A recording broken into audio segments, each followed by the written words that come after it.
I've got it in my head that Carl Jung quote, "Beware of unearned wisdom." That feels like it plays a role here. Like how the work that you need to put in order to be able to arrive at genuinely knowing the thing, the difference between actually being attractive because who you are is attractive and you being able to be a pickup artist that is able to make the mouth noises and the hand gestures that cause those are the fruits of false sacrifice. You could say that unearned moral reputation is the consequence of false sacrifice. Well, this is performative empathy, right? Sure, exactly. On the internet. Definitely. That's the same as praying in public. Look at how good I am. If the look at comes before the how good I am, right.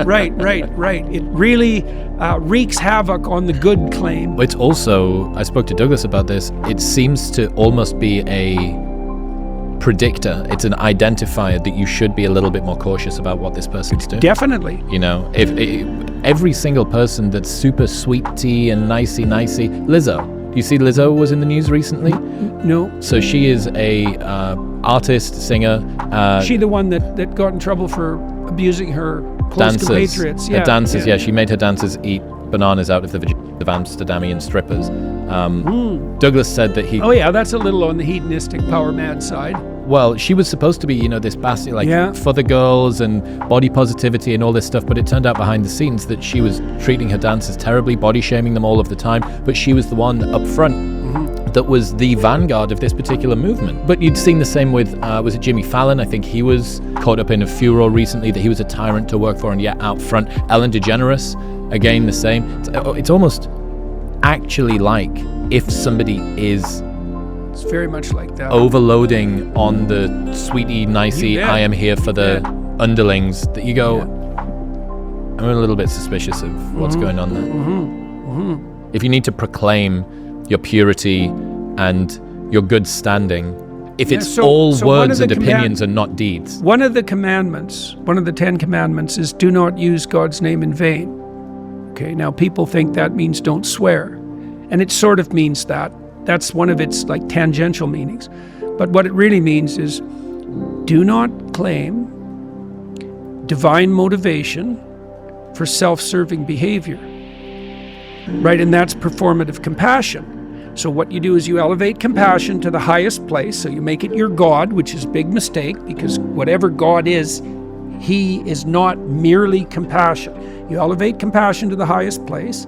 And then you say, I feel sorry for people, and what that does is elevate your moral status to the highest possible place, right? It's completely unearned because this is something J.K. Rowling got so accurate with her Dolores Umbridge character, right? Who's an absolute power mad always tyrant. In pink, with had little the cats. Kittens, had the kittens on the plates. It's like this toxic sentimentality. I'm so nice. It's like, I'd like to stay away from you and your devouring niceness. The Freudians knew about that in a very sophisticated way, very early, because the devouring mother, the oedipal mother, is the shadow side of compassion. I've been trying to come up with a term for this for a while. I like memeing things into existence, giving them names, useful. And at the moment, the best one I've got is the shallow pond of empathy, which is, at the moment, something which appeases people and does not cause them any discomfort immediately is always prioritized, even if the net effect of that over the long term results in their suffering. Absolutely. It's the that's exactly what the Oedipal situation is. It's the prioritization of short-term emotional comfort over medium to long-term thriving, right? Because the mother who kicks the child out of the nest says, this is going to hurt now, but the iterating consequences are positive. Michelangelo's Pieta. Right, exactly. That's right. And that's exactly right. And the moral of that story is that if you give up your children to the world, you will keep them. Right? That's the sacrifice of Abraham. Abraham is called upon by God to sacrifice his son, and he says yes, so he doesn't have to. Right? You have to offer up your children to be broken by the world, or you lose them. You undermine them, you destroy them. It's a very paradoxical truth.